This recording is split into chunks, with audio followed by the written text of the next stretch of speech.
Sombra, de Edgar Allan Poe. Parábola.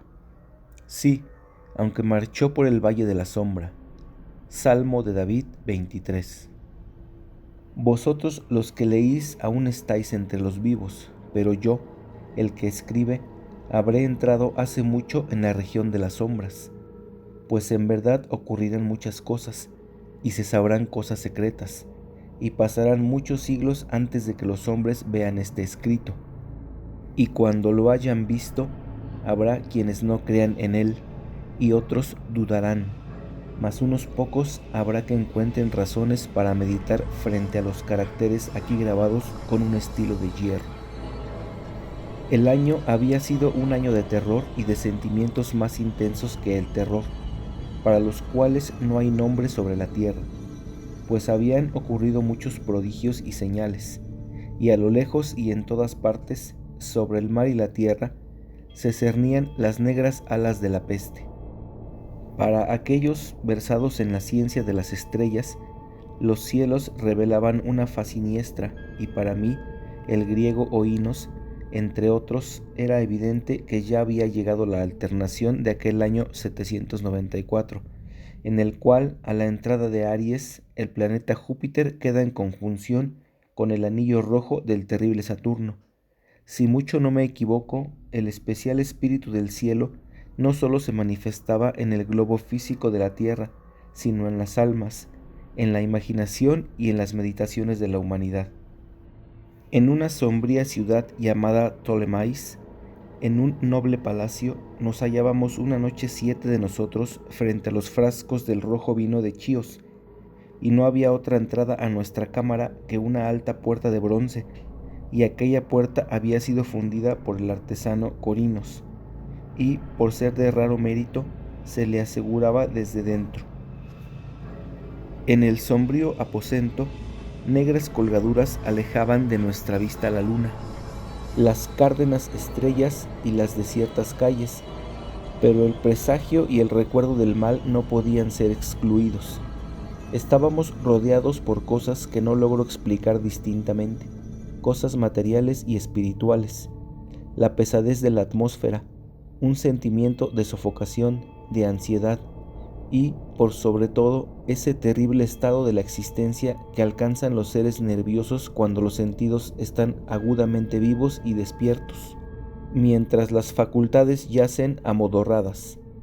Un peso muerto nos agobia, caía sobre los cuerpos, los muebles, los vasos en que bebíamos, todo lo que nos rodeaba cedía a la depresión y se hundía, todo menos las llamas de las 7 lámparas de hierro que iluminaban nuestra orgía. Alzándonos en altas y esbeltas líneas de luz, continuaban ardiendo, pálidas e inmóviles, y en el espejo que su brillo engendraba en la redonda mesa de ébano a la cual nos sentábamos, cada uno veía la palidez de su propio rostro y el inquieto resplandor en las abatidas miradas de sus compañeros.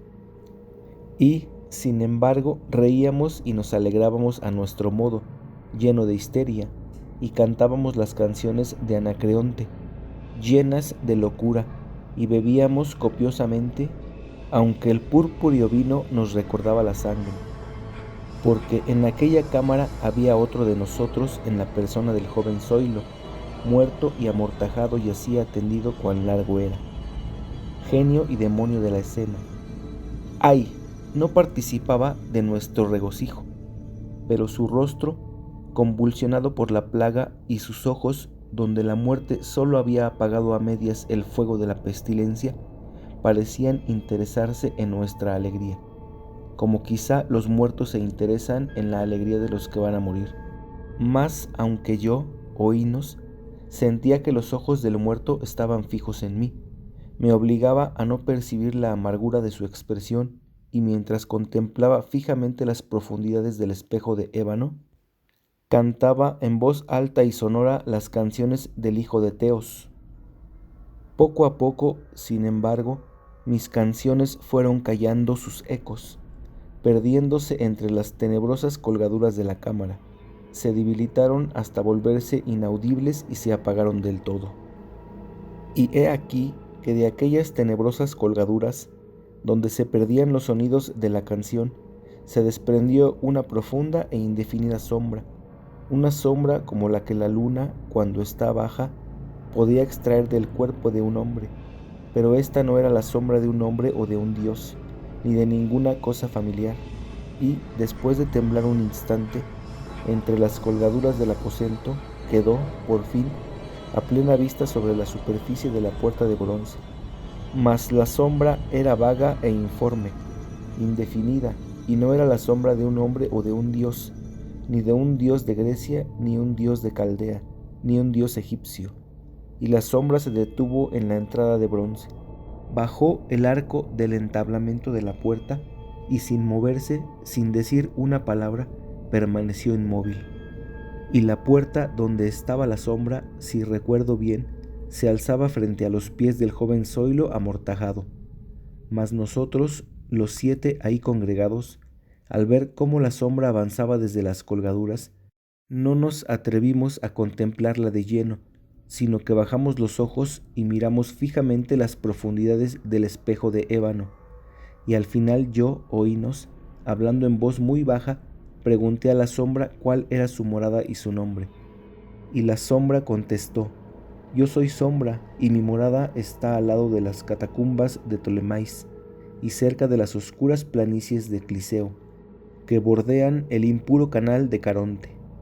Y entonces los 7 nos levantamos llenos de horror y permanecimos de pie temblando, estremecidos, pálidos, porque el tono de la voz de la sombra no era el tono de un solo ser, sino el de una multitud de seres, y, variando en sus cadencias de una sílaba a otra, penetraba oscuramente en nuestros oídos con los acentos familiares y harto recordados de 1000 y 1000 amigos muertos. Fin. Muchas gracias por escuchar el audiolibro. Compartan, denle like y suscríbanse. Si quieren escuchar alguno en particular, déjenlo en los comentarios. Muchas gracias y hasta la próxima.